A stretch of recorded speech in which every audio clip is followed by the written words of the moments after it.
सबको मसीह में जय मसीह की। मैं विश्वास करता हूँ कि आप अच्छे हैं, भले चंगे हैं और परमेश्वर के काम को अपने जीवन में देख रहे हैं। और मैं आशा करता हूँ कि आज के वचन से परमेश्वर हम सबसे बात करेगा। और आज का जो वचन है वो यहेजकीएल 37 उसका 1 से 10 से लिया गया है। Ezekiel chapter 37 versus 1 to 10। यहोवा की शक्ति मुझ पर हुई और वह मुझ में अपना आत्मा समवा कर बाहर ले गया और मुझे तराई के बीच में चढ़ा कर दिया और तराई हड्डियों से भरी हुई थी। तब उसने मुझे उनके चारों ओर घुमाया और तराई की तह पर बहुत सी हड्डियां थी और वे बहुत सूखी थी। तब उसने मुझसे कहा, हे मनुष्य के संतान, क्या ये हड्डियां जी सकती है? मैंने कहा, हे परमेश्वर यहोवा, तू ही जानता है। तब उसने मुझसे कहा, इन हड्डियों से भविष्यवाणी करके कह, हे सूखी हड्डियों, यहोवा का वचन सुनो। परमेश्वर यहोवा तुम हड्डियों से यूँ कहता है, देखो मैं आप तुमसे सांस समाऊंगा और तुम जी उठोगे। मैं तुम्हारी नसें उपजा कर मांस चढ़ाऊंगा और तुमको चमड़े से ढापूंगा और तुम में सांस समाऊंगा और तुम में जी जाओगी और तुम जान लोगी कि मैं यहोवा हूँ। इस आज्ञा के अनुसार मैं भविष्यवाणी करने लगा और मैं भविष्यवाणी कर ही रहा था कि एक आहट आई और भूडोल हुआ और वे टिड्डियाँ इकट्ठा होकर हड्डियाँ इकट्ठा होकर हड्डी से हड्डी जुड़ गई। मैं देखता रहा कि उनमें नसें उत्पन्न हुई और मांस चढ़ा और वे ऊपर चमड़े से ढप गई, परंतु उनमें सांस कुछ ना थी। तब उसने मुझसे कहा, हे मनुष्य के संतान, सांस से भविष्यवाणी कर और सांस से भविष्यवाणी करके कह, हे सांस, परमेश्वर यहोवा यूँ कहता है, चारों दिशाओं से आकर इन घात किए हुओं में समा जा कि ये जी उठे। उसकी इस आज्ञा के अनुसार मैंने भविष्यवाणी की। तब सांस उनमें आ गई और वे जी कर अपने अपने पाँव के बल खड़े हो गए और एक बड़ी सेना हो गई। आज का जो वचन का टाइटल है वो है खड़े होने का समय आ गया। क्या है? खड़े होने का समय आ गया। प्रियो, जब हम मसीह जीवन में रहते हैं, बहुत बार हम अनेक प्रकार के संघर्षों से होके गुजरते हैं और बहुत बार हमारे संघर्ष जो रहते हैं वो कभी खुद से रहते हैं, कभी अपने परिवार से रहते हैं, लेकिन बहुत बार हमारे जो संघर्ष है वो खुद परमेश्वर से होते हैं।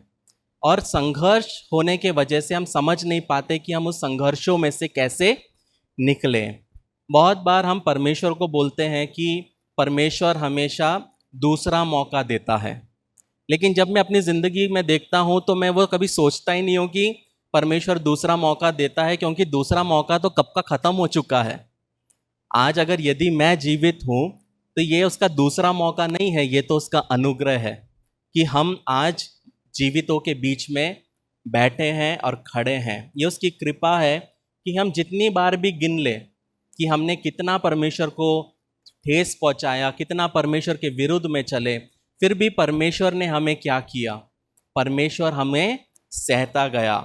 बहुत बार बहुत से लोग हैं, हम में से कुछ लोग हैं जो बचपन से कलीसिया में हैं, बचपन से चर्च जाते हैं, बचपन से बाइबल के बारे में सुना है, तो ऐसे लोगों को बहुत आसान होता है मसीह जीवन में बढ़ने के लिए। लेकिन हमारे बीच में ऐसे भी कुछ लोग हैं जिनके लिए ये कहना मुश्किल है कि उनके लिए आसान था, क्योंकि वो पाप में थे, मूर्ति पूजा में थे, उनको नहीं पता था सही क्या है, गलत क्या है। लेकिन ये हम कह सकते हैं प्रियो कि हम सब, चाहे हम पहले से प्रभु में थे या बाद में हमने विश्वास किया, परमेश्वर ने हम सबको क्या दिया? मौके पे मौका दिया है। जब हम रिश्तों को देखते हैं तो बहुत बार रिश्तों में हमें मौका मिला है, बहुत बार अल्टीमेटम मिला है कि इसके बाद ऐसा कुछ हुआ तो देख लेना। कभी कभी माँ बाप अपने बच्चों को अल्टीमेटम दे देते हैं, मौका देते हैं कि अब गलती नहीं करना, नहीं तो अगली बार बहुत पड़ेगी।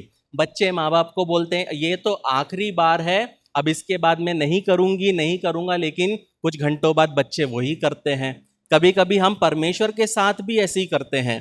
हम प्रार्थना करते हैं, परमेश्वर अगर तू मुझे इस प्रॉब्लम में से बाहर निकाल देगा तो मैं तेरे लिए जीऊंगा, यदि तू मुझे इस परिस्थिति से निकाल देगा तो मैं तेरे लिए जीऊंगी। लेकिन फिर से परमेश्वर हमारे लिए सब करने के बाद भी हम क्या करते हैं, बैक टू स्क्वायर रह जाते हैं। जैसे एक सुअर, कितना भी उसको नहला लो, उसको क्या पसंद है, कीचड़ पसंद है। वैसे ही हम भी मनुष्य अपने जीवन में कितना भी हम परमेश्वर से वायदा कर ले, कितने भी बड़े बड़े हम रेजोल्यूशंस बना ले, कहीं ना कहीं हम फिर से पाप में गिर ही जाते हैं। तो ये परमेश्वर का अनुग्रह है कि आप और मैं क्या है, जीवित है। तो जब हम एजेकियल 37 पढ़ते हैं, यहाँ पे हम देखते हैं कि परमेश्वर एजेकियल के द्वारा एक काम कर रहा है, लेकिन 37 को हम तब तक समझ नहीं सकते जब तक हम 36 को नहीं पढ़ते। और जब हम एजेकियल 36 पढ़ते हैं तो वहाँ पे परमेश्वर बहुत सारे वायदे करता है कि मैं तुम्हारे जीवन में बहाली को लाऊंगा, हर एक चीज़ जो तुमने खोया है मैं उसको वापस लेके आऊँगा, हर एक प्रतिज्ञाएं जो मैंने की है वो प्रतिज्ञाओं को भी मैं तुझे दूंगा। लेकिन जब हम एजेकियल 37 में आते हैं तो यहाँ पे क्या होता है, चीज़ें बदलने लगती है। तो जब हम पहला वचन पढ़ते हैं,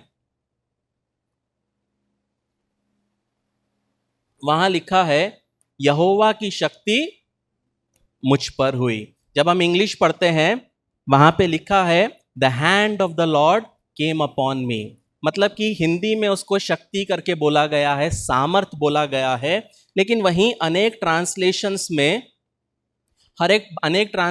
में हाथ करके बोला गया है कि परमेश्वर का हाथ मुझ पर है। कई बार प्रियो, जब हम प्रभु में होते हैं तो हमें ऐसी परिस्थिति से होकर गुजरना पड़ता है जो हमने कभी सोचे नहीं, कभी समझे नहीं। हम एक चीज सोचते हैं, यदि मैं मसीह में हूं, मैं एक नई सृष्टि हूं, तो मेरे जीवन में प्रॉब्लम आ ही नहीं सकता। लेकिन यहाँ पे एजेकियल जो परमेश्वर का भविष्यवक्ता होते हुए, जिसके ऊपर परमेश्वर का हाथ है, परमेश्वर उसको एक ऐसी परिस्थिति में लेके जा रहा है जो उसने कभी नहीं सोचा। तो इसलिए बहुत जरूरी है कि जस्ट बिकॉज आप प्रभु में हो, जस्ट बिकॉज आप मसीह में हो, जस्ट बिकॉज आप चर्च आते हो, जस्ट बिकॉज आप बहुत गाना गाते हो, आराधना करते हो, जस्ट बिकॉज आप परमेश्वर के लिए बहुत बड़े बड़े काम करते हो, ये कभी लाइफ में नहीं समझना कि आपके ऊपर शैतान का हमला नहीं हो सकता। शैतान का हमला हमेशा होता रहेगा जब तक हम जीवित हैं। लेकिन हमेशा हमें एक चीज याद रखना है कि हमारे यीशु मसीह ने शैतान को कलवरी पे ठट्टों में उड़ाया है। शैतान के पास में एबिलिटी है, लेकिन आपके और मेरे पास में यीशु मसीह के नाम का अथॉरिटी है। तो हमें कभी भी उसे हमारे जीवन के साथ खेलने नहीं देना है। लेकिन आपको एक चीज समझना है प्रियो, यहाँ पे जब लिखा है कि यहोवा की शक्ति मुझ पर है या यहोवा का हाथ मुझ पर है, तो आपको एक चीज समझना है कि जब भी कभी क्राइम होता है, जब क्राइम होता है तो क्या करते हैं, फॉरेंसिक आता है। फॉरेंसिक आके वहां पे क्या करता है, डीएनए को कलेक्ट करता है कि जिस व्यक्ति ने ये अपराध किया है, ये मर्डर किया है या बलात्कार किया है या चोरी किया है, तो ये डीएनए क्या करता है, उस व्यक्ति को पकड़ने के लिए मदद करता है। ध्यान देना मैं जो बोलने जा रहा हूं, तो डीएनए जो है वो थूक से, सीमेन से, हो सकता है ये फिंगर नेल से, और जब हम हाथ में भी हमारे क्या रहते हैं, छोटे छोटे पार्टिकल्स रहते हैं। ये छोटे छोटे पार्टिकल से भी एक व्यक्ति के डीएनए को क्या कर सकते हैं, हम पता कर सकते हैं। तो यहाँ पे आपको एक चीज समझना है प्रियो, जो डीएनए रहता है, हम सबके अंदर एक डीएनए है। ये डीएनए 3 चीज करता है। सबसे पहले ये क्या करता है, डेवलप करता है। हमारा शरीर जिस तरह डेवलप होता है, ये डीएनए निर्धारित करता है कि हम कितने हाइट के रहेंगे, हम कैसे दिखेंगे, हम कैसे बनेंगे। साथ में ये डीएनए ही है जो हमें सरवाइव करने के लिए मदद करता है। मतलब एक इंसान 50 साल जिएगा, 60 साल जिएगा, कितना जिएगा, ये डीएनए मैटर करता है। और सबसे आखिरी जो रहता है डीएनए का काम, वो पता क्या है, वो रिप्रोड्यूस करने की क्षमता देता है, मतलब बढ़ने की। तो मतलब इनडायरेक्टली जब परमेश्वर का हाथ हमारे ऊपर है, जब उसका डीएनए आपके और मेरे अंदर है, तो परमेश्वर चाहता है बहुत जरूरी कि हम डेवलप हो मसीह जीवन में, साथ में डेवलप होते होते हम सरवाइव भी करें, और मसीह जीवन में हम हारते हुए ना जाए और रिप्रोड्यूस करें। रिप्रोड्यूस का मतलब क्या है, हम जीवन में फल लाए। कहने का मतलब है प्रियो कि परमेश्वर का हाथ हमारे जीवन में है, लेकिन हम जब अपने जीवन को देखते हैं तो कोई भी डेवलपमेंट नहीं है। हम जैसे प्रभु में आने के पहले थे, आज भी हम वैसे हैं। तो डीएनए का कोई काम हो नहीं रहा है, हम सरवाइव नहीं कर पा रहे हैं। जैसे लाइफ में थोड़ा सा ट्रबल आता है, थोड़ा सा इमोशंस खराब होते हैं, हम एकदम से क्विट करने की सोचते हैं, मतलब कि डीएनए काम नहीं कर रहा। हम प्रभु में 10 साल से हैं, 20 साल से हैं, 30 साल से हैं, लेकिन हमने आज तक एक परिवार को या एक व्यक्ति को प्रभु में हम नहीं ला पाए। मतलब हम डीएनए के हिसाब से हम रिप्रोड्यूस कभी कर नहीं पाए हैं। कहने का मतलब है प्रियो, मसीह कहना और मसीह में जीना दो अलग चीजें हैं। तो यहाँ पे एजेकियल जो है बोलता है यहोवा का हाथ मुझ पे है, उसका सामर्थ मुझ पे है, लेकिन सोच के देखे कि उसके हाथ और उसके डीएनए ने एजेकियल को कहाँ लेके गया।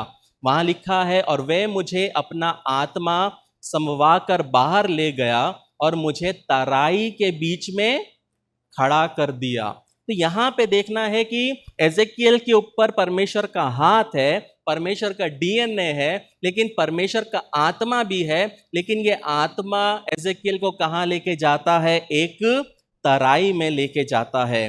कहने का मतलब है प्रियो, मसीह जीवन में यदि परमेश्वर का हाथ आपके ऊपर है, परमेश्वर का सामर्थ आपके जीवन में है, आप कितनी भी तराई में चले जाओ, परमेश्वर उस तराई में भी आपको जीवित रख सकता है। परमेश्वर उस कठिन परिस्थिति में भी आपको जो चाहिए उसकी पूर्ति कर सकता है। वो कठिन परिस्थिति, वो बीमारी में भी परमेश्वर आपको जिंदा रख सकता है। इसलिए प्रियो क्या है, जब परमेश्वर ने आपको जहां रखा है वहां पे आपको क्या नहीं करना है? चिंता नहीं करना है, परेशान नहीं होना है।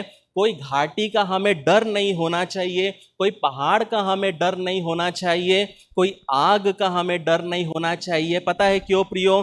क्योंकि जब तक परमेश्वर का हाथ मुझ पर है, जब तक परमेश्वर का हाथ आपके ऊपर है, आप चाहे तराई में रहो, घोर अंधकार में रहो या पहाड़ पे रहो, आप जहां पे भी हो, परमेश्वर जिम्मेदार है आपको जीवित रखने के लिए। परमेश्वर जिम्मेदार है आपकी जरूरत को पूरा करने के लिए। तो यहाँ पे हम देखते हैं कि परमेश्वर का हाथ एजेकियल पे है, लेकिन वो उसको क्या करता है? घाटी पे छोड़ देता है। अब सवाल मेरा ये उठता है, क्या परमेश्वर ने एजेकियल से पूछा?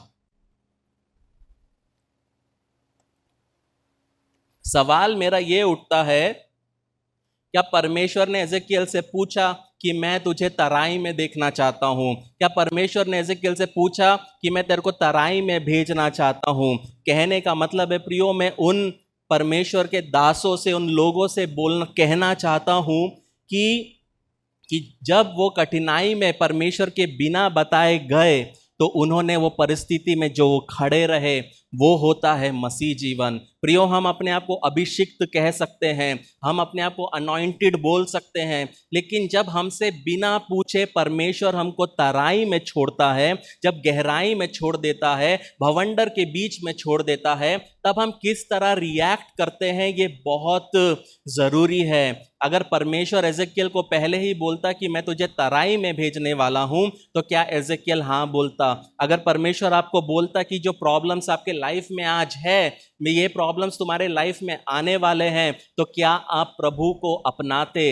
हम में से बहुत लोग नहीं अपनाते। लेकिन प्रियो, जब हम परमेश्वर के सामने समर्पित करते हैं और परमेश्वर के सामने चुप रहते हैं, हमारी ये चुप्पी जो है, यही हमारा क्या है? सहमति है। जब हम परमेश्वर को बोलते हैं कि मैं अपने जीवन को तेरे हाथ में समर्पित करता हूं, और जब हम चुप बैठते हैं, तब वो चुप रहना हमारे समर्पण को परमेश्वर की ओर दिखाता है। कहने का मतलब है प्रियो, परमेश्वर चाहता है कई बार हम चुप रहे, चाहे हमारे जीवन में हम तराई में क्यों ना रहे, भले हमारे जीवन का सफर भी जो हो असहज ना हो। यहाँ पे एजेकियल बोल सकता था कि मुझे घाटी में रहना पसंद नहीं है, क्या तू मुझे कोई पहाड़ की चोटी में नहीं रख सकता था? क्या तू मुझे सियोन के पर्वत पे नहीं रख सकता था? क्या मुझे तू अरारात के पर्वत पे नहीं रख सकता था? क्या तू मुझे मोराया के पर्वत पे नहीं रख सकता था? ऐसी क्या बात हो गई कि तू मुझे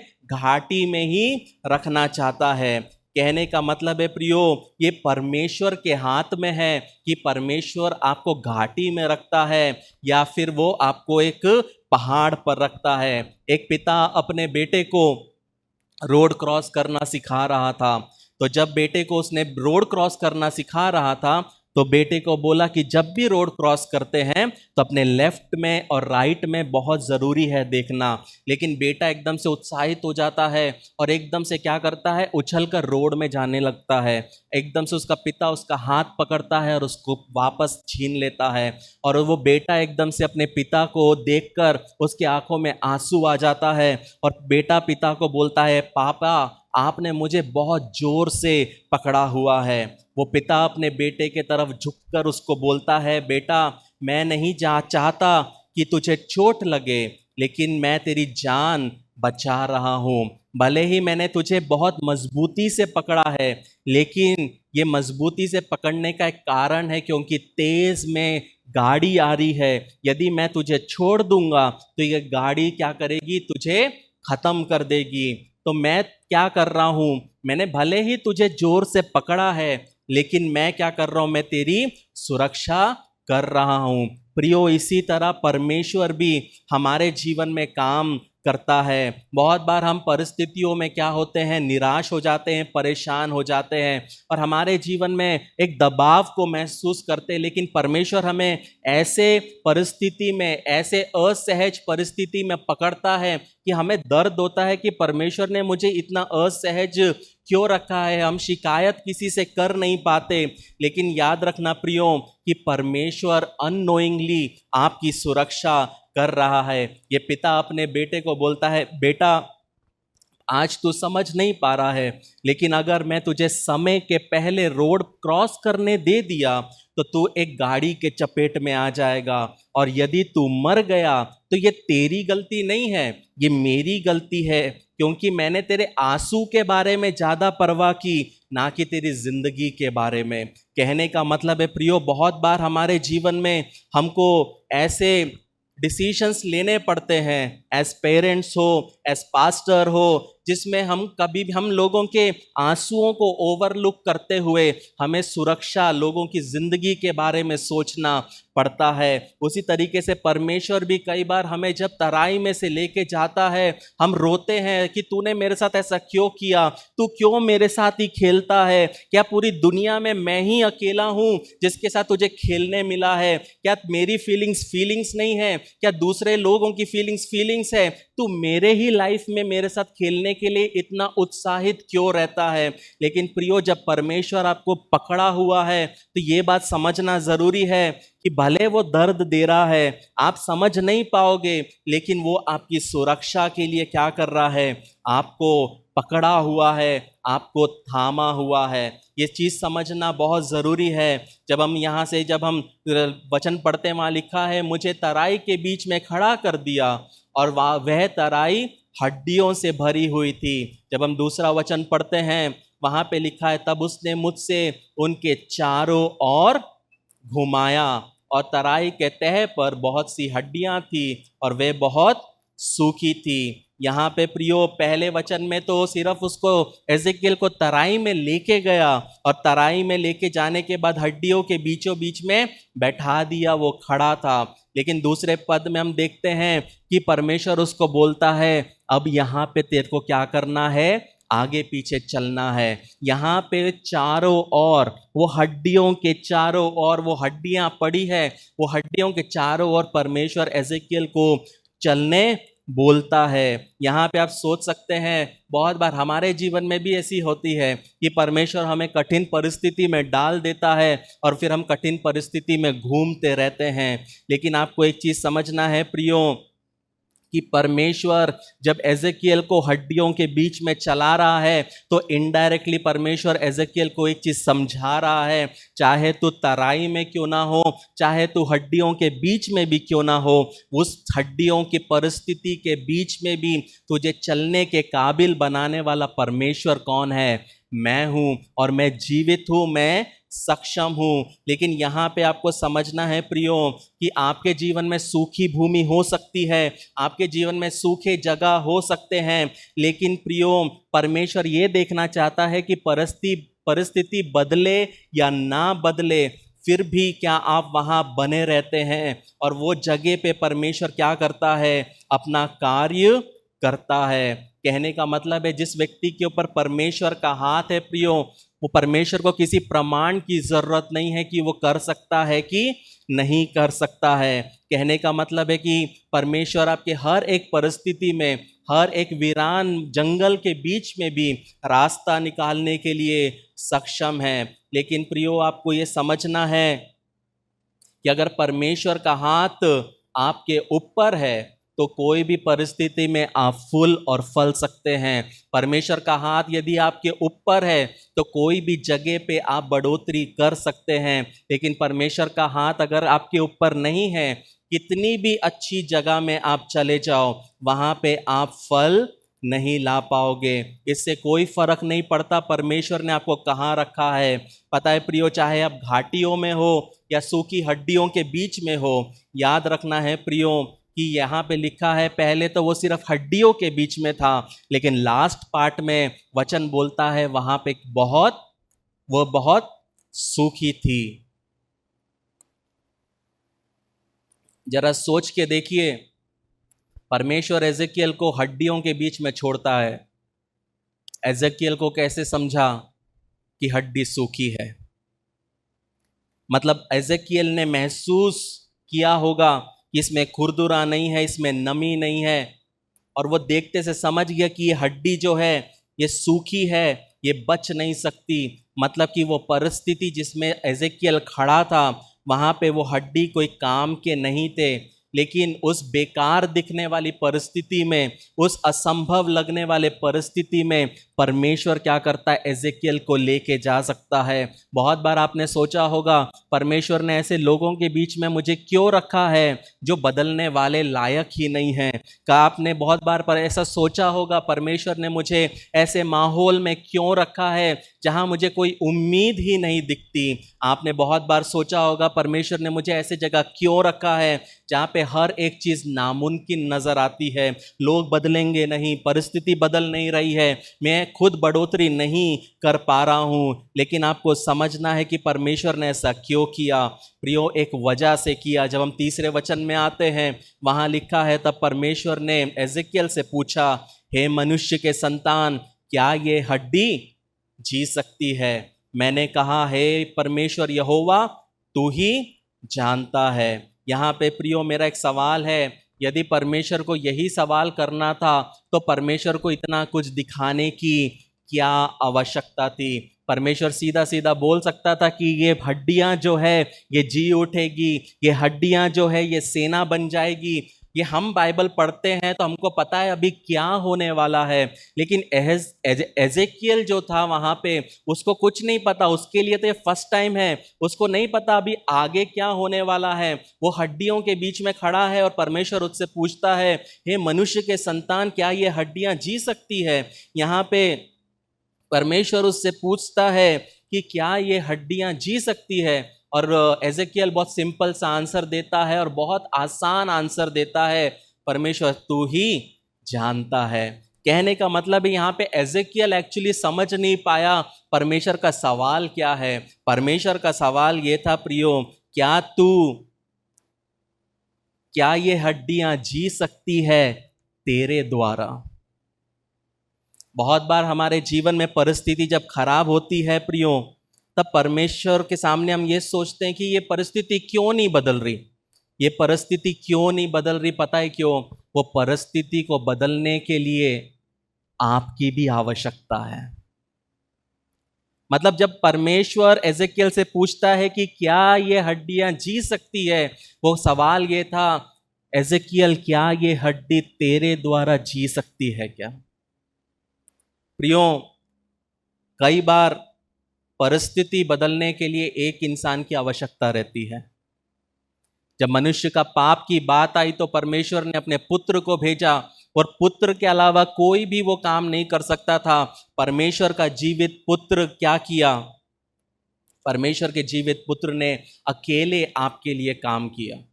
वो मारा गया, गाड़ा गया और तीसरे दिन जी उठा। लेकिन ऐसी बहुत सी परिस्थितियां हैं जहां पे परमेश्वर अकेले काम कर ही नहीं सकता।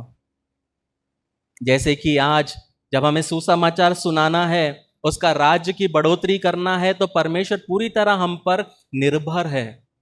परमेश्वर चुटकी बजाए तो पूरा दुनिया यीशु ही जीवित प्रभु है बोल सकता है, लेकिन परमेश्वर ने वो काम हमको सौंपा है। लेकिन यहीं पे यही समझना है प्रियो कि यहाँ पे परमेश्वर एजेकियल के साथ में एक कोऑर्डिनेशन को चाहता है। परमेश्वर एजेकियल के द्वारा वहाँ पे उस परिस्थिति को बदलना चाहता है। प्रियो, अगर वो सिर्फ हम पर निर्भर है, मतलब अगर हमारे जीवन की परिस्थिति बदल नहीं रही है, तो उसकी वजह कहीं ना कहीं हम ही हैं। हम चाहते हैं परमेश्वर हमारे लिए सब कुछ करे, मैं घर पे कूलर के सामने बैठा रहूं, ऐसा कभी भी नहीं होगा। परमेश्वर अपने जगह पार्ट को प्ले करेगा। आपको और मुझे अपने जगह हमारे पार्ट को प्ले करना बहुत ज़रूरी है। जब तक हमारे जीवन में विश्वास नहीं है, आज्ञाकारिता नहीं है, भरोसा नहीं है, हम परमेश्वर के काम को अपने जीवन में नहीं देख सकते। कहने का मतलब है प्रियो, बहुत बार हम परमेश्वर का डीएनए होते हुए, परमेश्वर का सामर्थ होते हुए, परमेश्वर की हर एक चीज़ हमारे अंदर होते हुए भी हम परमेश्वर के काम को अपने जीवन में सिर्फ एक वजह से नहीं देखते, क्योंकि हम परमेश्वर के ऊपर में अपनी जिम्मेदारी को डाल देते हैं। जहाँ पे हमें करना है वो काम हम परमेश्वर को करने बोलते हैं, और वो काम परमेश्वर कभी भी नहीं करेगा। जब हम चौथे वचन में जाते हैं,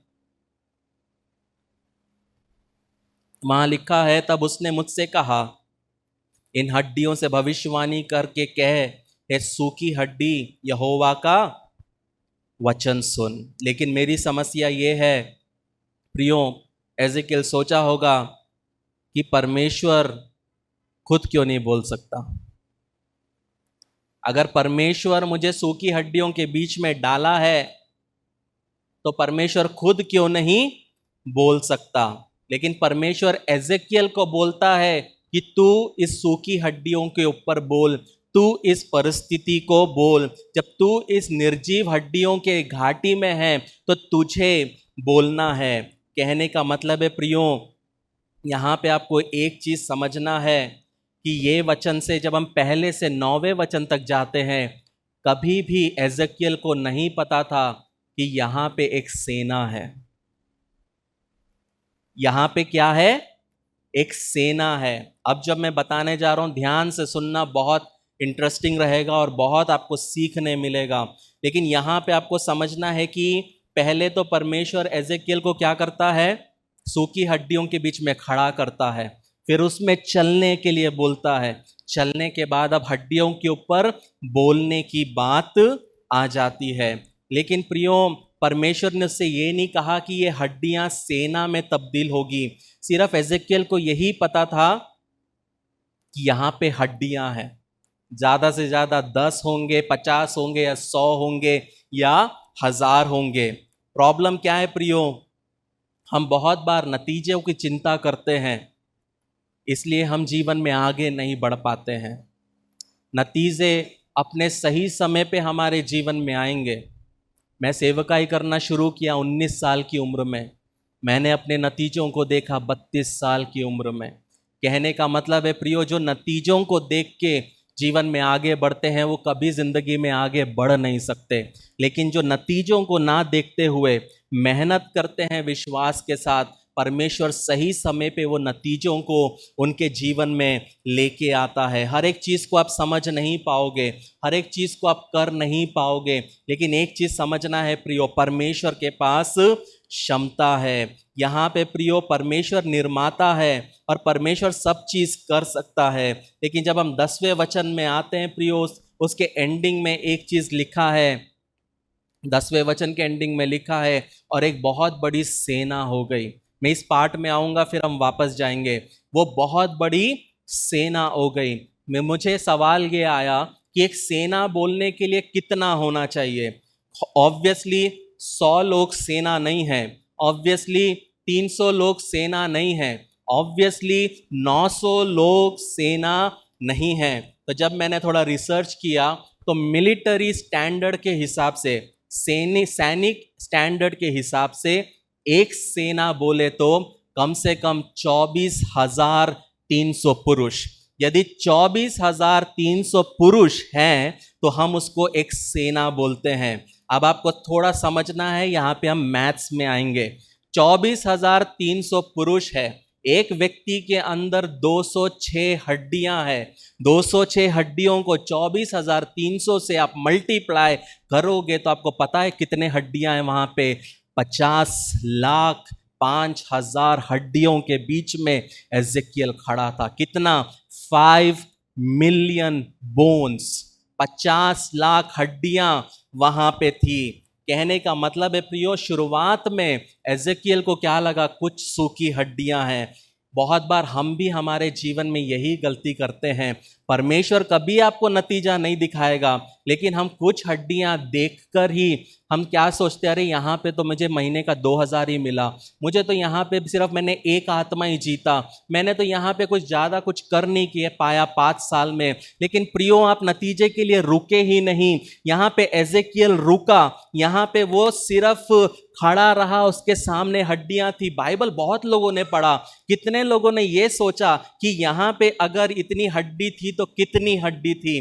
प्रियो, यही बात होता है जब आप वचन पढ़ते हैं तो आप कैसे पढ़ते हैं? आप फॉर्मेलिटी के लिए पढ़ते हैं, किसी को दिखाने के लिए पढ़ते हैं, या परमेश्वर से सीखने के लिए पढ़ते हैं? तो यहाँ पे सिर्फ सूखी हड्डी नहीं है प्रियो, यहाँ पे एक सेना उठने का क्या है? नींव है। बहुत लोग सोचते होंगे कि ये एजेकियल के सामने 10 हड्डी होगी, लेकिन मैं कहने चाहता हूं प्रियो, आज आप भी एजेकियल के जैसे 50 लाख हड्डियों के बीच में, अपने प्रॉब्लम्स के बीच में यहाँ बैठे होंगे। लेकिन आपको एक बात समझना है, ये हड्डी सेना बनने का पीछे एक ही कारण है। पता है वो कारण क्या है?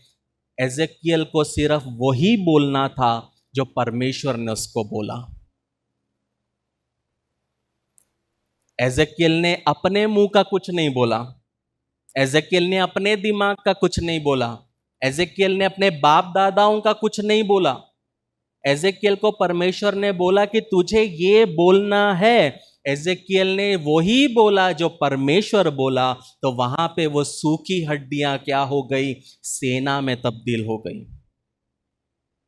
जब हम हमारे जीवन में जो परमेश्वर बोलता है, जो परमेश्वर का वचन बोलता है, उसके अनुसार यदि हम चलेंगे, उसके अनुसार यदि हम बढ़ेंगे, तो प्रियो, हमारे द्वारा भी एक सेना वो खड़ा करना चाहता है। हमारे द्वारा भी वो एक बड़ा काम करना चाहता है। वो कभी नहीं चाहता कि उसके बच्चे सिर्फ नॉर्मल जिंदगी को जिए। अगर हमारा परमेश्वर एक्स्ट्रा ऑर्डिनरी है, तो हम जो उसके बच्चे हैं, तो हमको भी एक्स्ट्रा ऑर्डिनरी बनना आवश्यक है। लेकिन क्यों नहीं बन पाते?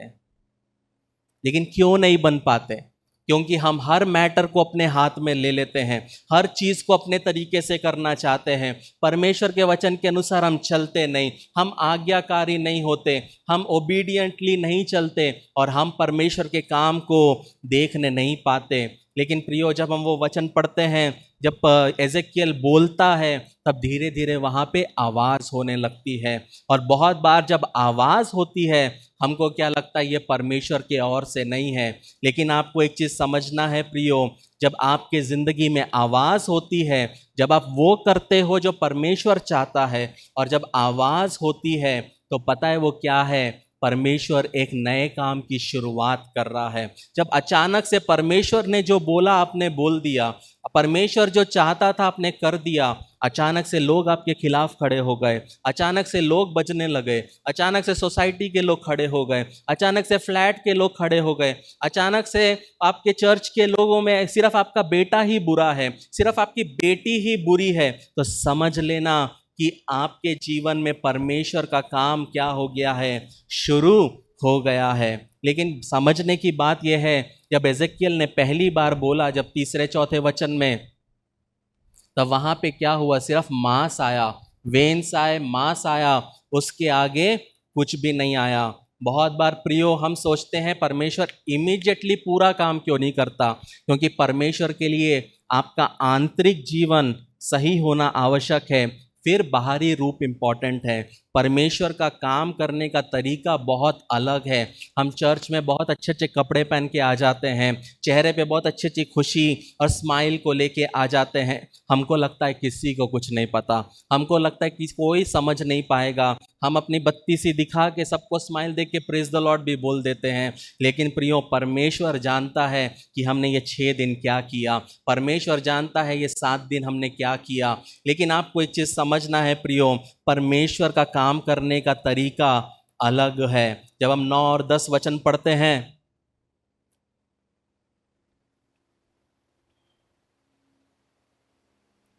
वहां पे लिखा है, उसने मुझसे कहा, हे मनुष्य के संतान, सांस से भविष्यवाणी कर और सांस से भविष्यवाणी करके कहे, हे सांस, परमेश्वर यहोवा यो कहता है, चारों दिशाओं से आकर इन घात किए हुओं में समा जा कि ये जी उठे।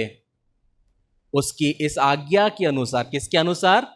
आज्ञा के अनुसार। उसने अपने वर्ड्स नहीं डाले, मैंने भविष्यवाणी की, तब सांस उनमें आ गई और वे जीकर अपने अपने पांवों के बल खड़े हो गए और एक बहुत बड़ी सेना बन गए। कहने का मतलब है प्रियो, यहाँ पे परमेश्वर ने उसको एक आज्ञा दी कि जो रुकावट है अब उसको मत बोल, रुकावट के खिलाफ काम मत कर, अब तेरे को सांस से बात करना है। अगर उनके जीवन में सांस नहीं है तो सांस के बारे में बात करना जरूरी है। अननेसेसरी टॉपिक्स को मत छेड़। यहाँ पे जो स्रोत है सांस का, उसके लिए भविष्यवाणी कर कि वो पूर्व पश्चिम उत्तर दक्षिण से बुला कि वो सांस इसमें आ जा।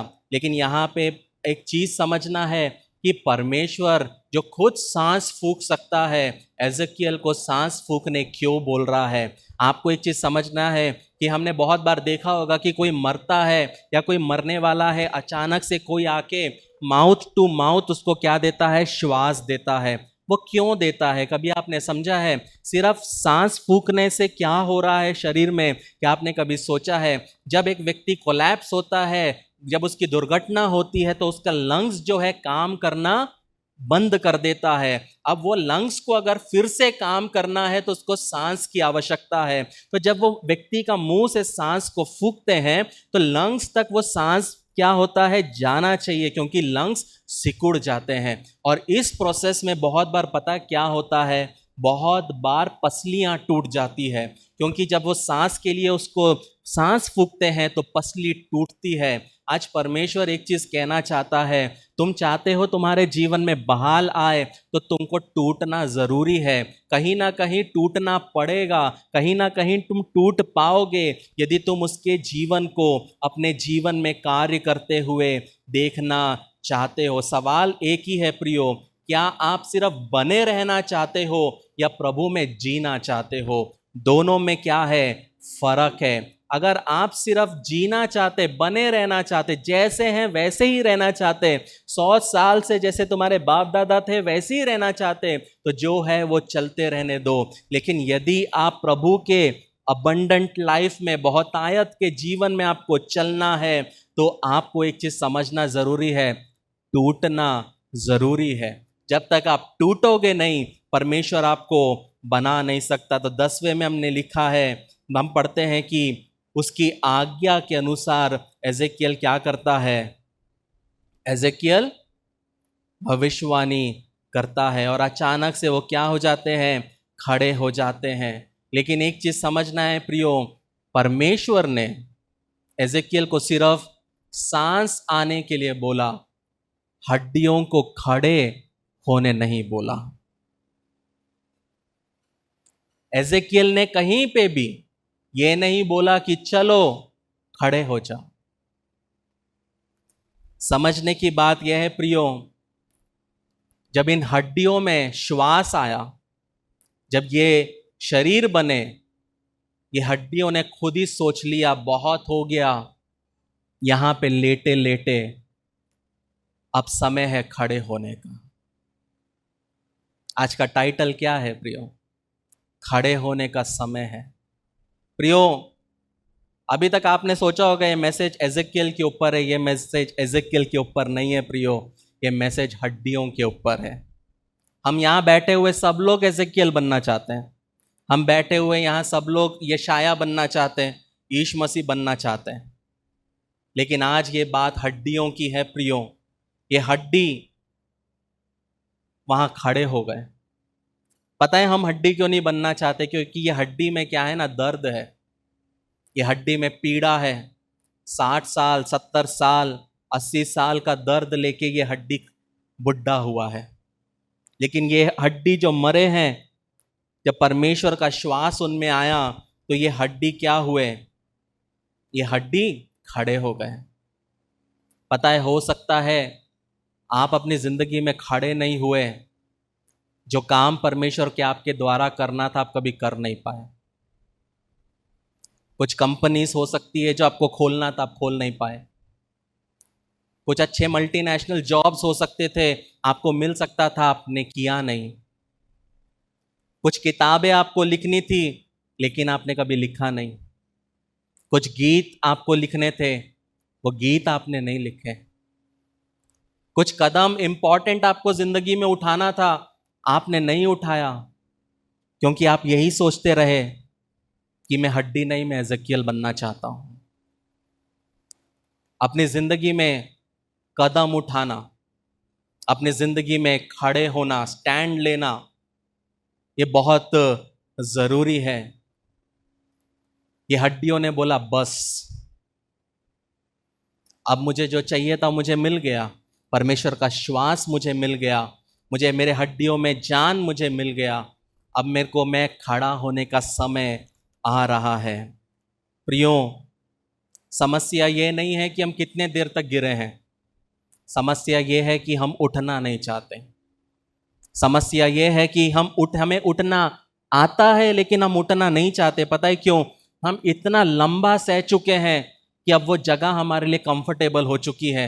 अब उसमें से निकलना सोचना हमारे लिए बहुत ही मुश्किल है, वो परिस्थिति से निकलना। और हम सोचते परमेश्वर मैं कैसे निकलूं, हम सोचते परमेश्वर हमें कैसे निकलूं। अब जो मैं बोलने वाला हूं ध्यान से सुनना। यहां पे एक साइड है और यहां पे एक साइड है। मैं चाहता हूं हर एक रो से एक व्यक्ति खड़ा हो। यहां एक साइड है, यहां एक साइड है। मैं चाहता हूं हर एक रो से इधर उधर ना देखते हुए कोई भी एक व्यक्ति खड़ा हो।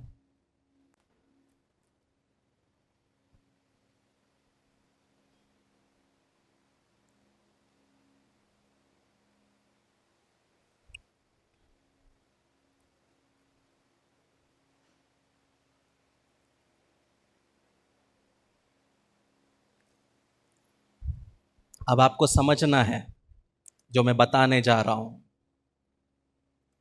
आप में से कुछ लोग सिर्फ इसलिए खड़े हुए क्योंकि आपने किसी और को खड़ा होते हुए देखा। अब मैं चाहता हूं सब खड़े हो जाओ, क्योंकि मैं जो बोलने वाला हूं बहुत इंपॉर्टेंट है और थोड़ा इमोशनल भी है। जब हर एक रो से मैंने खड़े होने के लिए बोला, कुछ लोग खड़े हुए, कुछ लोग संकोच किए, लेकिन कुछ लोग सिर्फ इसलिए खड़े हुए कि सामने में एक व्यक्ति खड़ा हुआ। जब आप अपनी जिंदगी में खड़े होंगे तो आपको देखकर आपका परिवार खड़ा होगा। आप दुआ करोगे तो आपका पति अगर दुआ नहीं करता वो भी करेगा। आप समय पे टाइम पे चर्च आओगे तो आपका पूरा खानदान भी समय पे चर्च आएगा। हम क्या करते हैं? हम संकोच करते हैं, हम संकोच करते हैं। और वहां पे भी यही हुआ। एजेकियल ने सिर्फ क्या किया? बोला, श्वास आया, और यही अनुमान है मेरा, कोई एक हड्डी खड़ी होके देखा होगा। जब एक हड्डी मनुष्य खड़ा हुआ तो दूसरा बोला अगर ये खड़ा हो सकता तो मैं भी खड़ा हो सकता हूं। और एक खड़े होने के वजह से 24,300 लोग खड़े हो गए। प्रियो, ये ताकत होती है जब हम खड़े होते हैं सच्चाई के लिए, खराई के लिए, ईमानदारी के लिए, प्रभु के लिए। क्योंकि हम लाइफ में खड़े नहीं हुए, बहुत बार हमारे लाइफ में हम सफ़र किए, हमारा खानदान सफ़र किया। हमारा क्या किया? खानदान सफ़र किया। पता है क्यों? क्योंकि हर बार हमें लगता है ये मेरी जिम्मेदारी नहीं। क्या नहीं? मेरी जिम्मेदारी नहीं। पता है आपको, कुछ हफ्तों पहले एक इंसिडेंट हुआ। इस इंसिडेंट में रियल है, केरल में हुआ। एक 43 साल की एक लेडी अपने 2 बच्चों के साथ, बड़ी बेटी 13 साल, छोटी बेटी 10 साल, सुबह 4 बजे रेलवे स्टेशन के सामने जाते हैं और वो तीनों खुदकुशी कर लेते हैं। जॉब करना चाहती थी, नर्सिंग की थी, लेकिन पति के घर वाले चाहते नहीं। पति ने बच्चों के साथ बीवी को बाहर निकाल दिया। 9 महीने अपने बाप के घर में थी। अपने घर के पास में जॉब के लिए जाती है वो, तो वो ओनर, वो ऑफिस वाला पूछता आपके गले में निशान क्या है? बच्चा बोलता है कि मेरे नाना ने अपनी बेटी को घसीटा है। जो पति को साथ देना था वो साथ नहीं दिया, जो बाप को स्टैंड लेना था स्टैंड नहीं लिया। बेटी घर आई, हो सकता उसको जलील किया। बहुत लंबी स्टोरी है, मैं सब चीज आपको नहीं बता सकता। मरने के एक दिन पहले उसने अपने बच्चों को बोला होगा, मैं जी नहीं सकती। उस लड़की ने मरने के पहले एक को मैसेज किया, मैं अपनी दोनों बेटियों को हॉस्टल में डालना चाहती हूँ, क्योंकि मेरे बच्चे मेरे घर में सेफ नहीं। 13 साल और 10 साल की लड़कियां घर में सेफ नहीं। घर में कौन है? उसका बाप। लेकिन जब वो जॉब के लिए जाती है तो बाप मना कर देता है। जॉब के लिए जाती है तो जो चर्च में जाते हैं, वो चर्च का पास्टर वो जॉब को रोक देता है। क्यों? क्योंकि वो पास्टर उसके पति का रिश्ते में आता है। बच्चियों को क्या करे, कैसा करे? पति चलो बीवी से खुन्नस है, एटलीस्ट बच्चों का खर्चा दे, बच्चों का भी खर्चा नहीं। ये मैं सोचता हूँ, रात को बच्चियों को बोला होगा माँ ने कि देख मेरे सामने कोई ऑप्शन नहीं है, मैं नहीं कर पा रही, मैं मरने जा रही हूँ। बच्चों ने भी बोला माँ हम भी मरते हैं ना, सब तो हमें खाने के लिए नोचने के लिए बैठे हैं। वो वीडियो क्लिप देखना, सुबह 4 बजे सीसीटीवी में आया है, माँ अपने 2 बच्चों के साथ जा रही है। और वो रेलवे स्टेशन में जाते हैं, ट्रेन के सामने तीनों लिपट के खड़े रहते हैं। ट्रेन वाला हॉर्न करता है, लेकिन ट्रेन रुकती नहीं, कुछ ही सेकंड्स में चित्तड़े उड़ जाते हैं।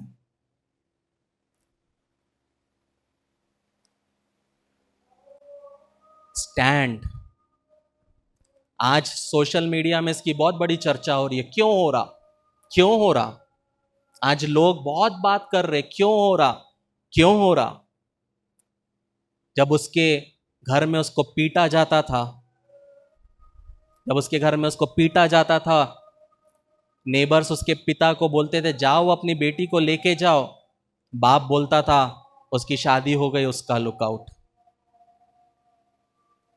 जब वो घर आई तो उसको उसके ताने सुनने पड़े, क्योंकि तेरे को जीना नहीं आता। यही ताना सुनना पड़ता है हर एक लड़की को, तुझे जीना नहीं आता। 9 महीना वो कैसे भी अपने बाप के घर सफ़र की। 13 साल की लड़की है, शादी में कितना सफ़र की। बोला जाता है कि उसका पति हर 3 महीने में सिर्फ इसलिए आता था कि उसको मारे। जब तक वो मारेगा नहीं, तब तक उसको शांति नहीं मिलेगी। आज आवारा कुत्तों के ऊपर लोगों का बहुत प्रेम है, लेकिन औरतों के लिए, लड़कियों के लिए, बहनों के लिए हमेशा हम एक ही चीज़ सोचते हैं, ये किसी और की जिम्मेदारी है, ये मेरा मैटर नहीं है, मेरा क्या जा रहा है, ये उनका फैमिली मैटर है। सोच के देखिए, काश किसी ने उस लड़की को जिसका नाम शाइनी है, उस शाइनी को एक नौकरी दिला दी होती। काश किसी ने उस मैटर के बारे में पुलिस को इत्तला कर दिया रहता।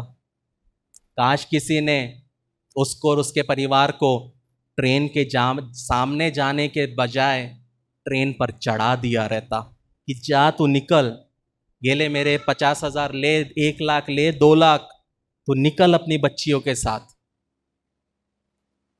पर किसी ने स्टैंड नहीं लिया, कोई किसी के लिए खड़ा नहीं हुआ। कहने का मतलब है प्रियो,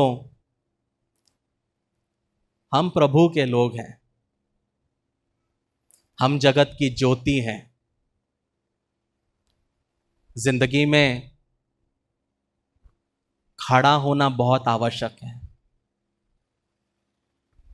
हमारे अंदर परमेश्वर का आत्मा है, हम जीवित लोग हैं। ये जो मैसेज था ये आप लोगों के लिए है कि परमेश्वर नहीं चाहता कि आप सूखी हड्डी जैसे बने रहे अपने जीवन में, चाहे आपके परिवार में हो, चाहे आपके कॉलोनी में हो, चाहे आपके चर्च में हो। ये हमारी जिम्मेदारी बनती है कि हम एक स्टैंड लें। हम उसका मैटर है, इसका मैटर है बोल के हम उनको मरने देते हैं। मरने के बाद फिर सोशल मीडिया में और टीवी में #RIP करके लिखने लग जाते हैं। बहुत बड़ी बड़ी बातें हम स्टेटस में और बहुत बड़ी बड़ी बातें हम ट्विटर पे लिखते हैं, लेकिन जो हमारे आजू बाजू हो रहा है उसके लिए एक स्टैंड लेना भी हमारी जिम्मेदारी है।